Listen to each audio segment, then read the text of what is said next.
What's going on, everybody? Welcome into the Bulls Report.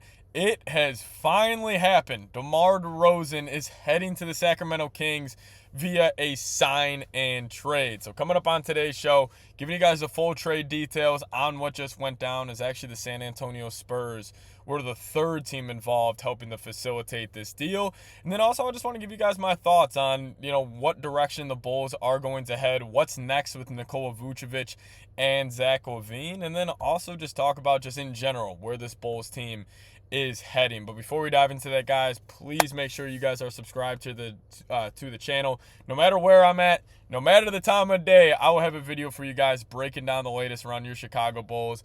Actually, I had a little family party right now, and I had to hop back in the car and talk about this with you guys. So make sure you guys are subscribed. Help us reach 9,000 subscribers, and I would really appreciate it. But let's talk some hoops now. Let's break this down. So, 3-team trade. Kings, Bulls, and Spurs. The Kings are receiving DeMar DeRozan on a 3-year, $76 million deal. Now in the video early on this morning, I speculated that this deal could be around 3 for 70, 3 for 80, 3 for 90.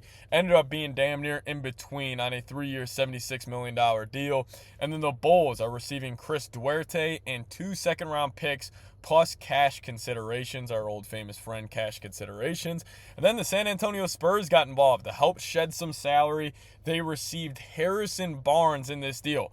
Absolutely love this move for the San Antonio Spurs. Quick thought there.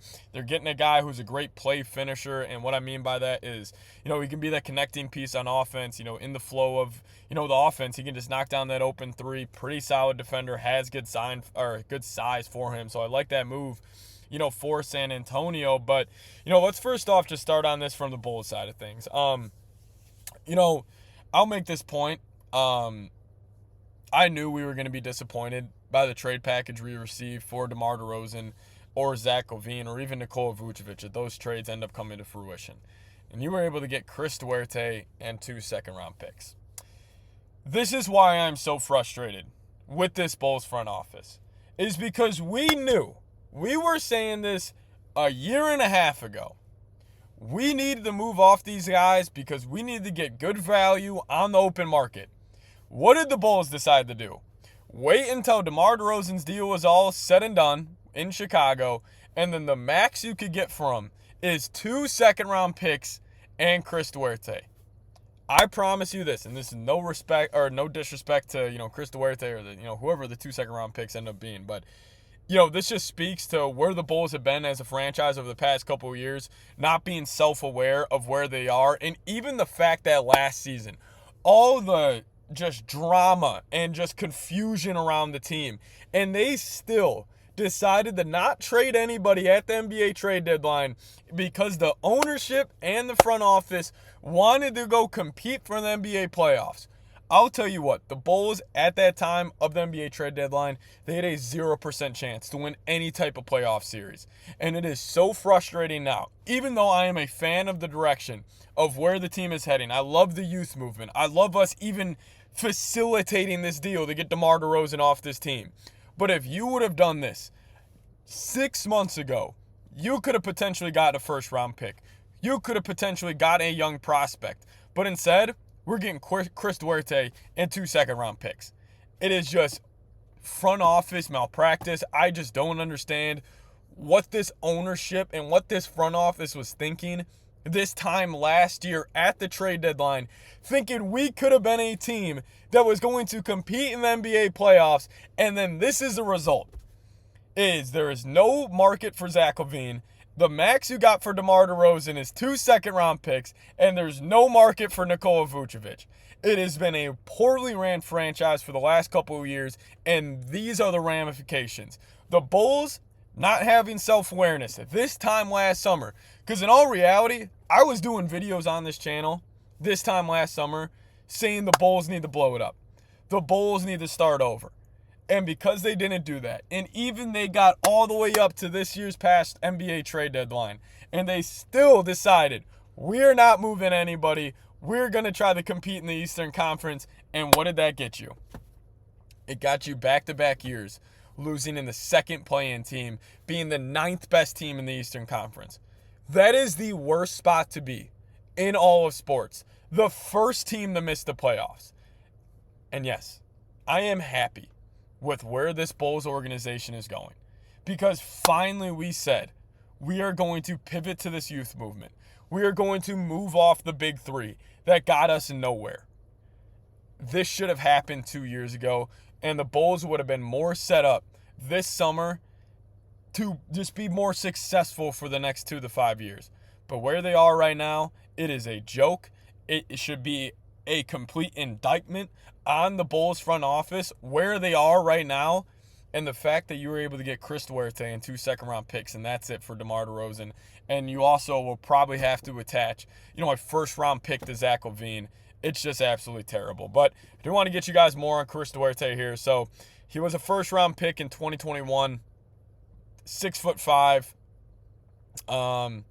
Pick number 13. Started off his collegiate career at Northwest Florida State. Went to Oregon for 2 seasons, and his rookie year, he was pretty good for Indiana. Averaged 13 points, 37% from downtown, 4.1 rebounds, 2.1 assists. But the 2 years after that, he shot below 40% from the field, shot below 35% from downtown, has very limited playmaking ability, and just hasn't really gotten enough tick, in the NBA to have, me have a complete judgment on who he is. And this is no, disrespect to him. I'm obviously hoping for the best of him, since he's going to be wearing, that Bulls uniform. But I'm a little fired up on this video is just because, just yet again, the Bulls are just sitting in mud.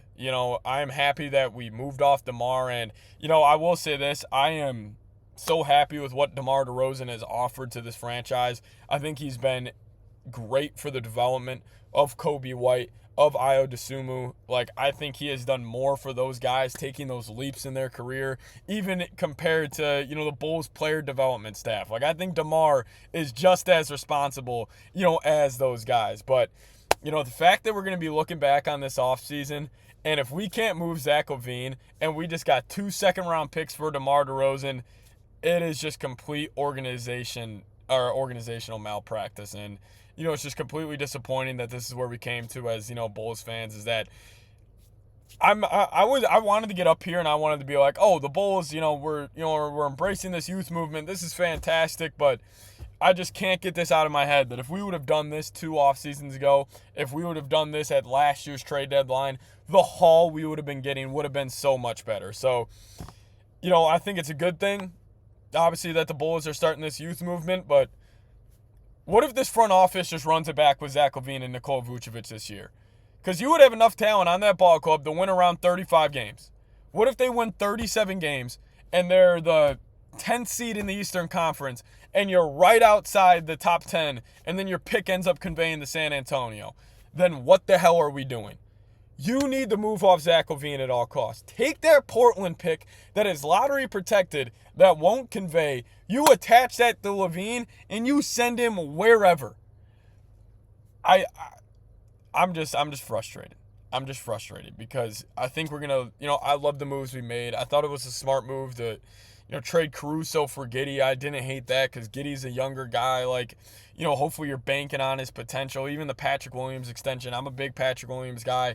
I think his archetype of player, is really valuable in the NBA, but it's just frustrating.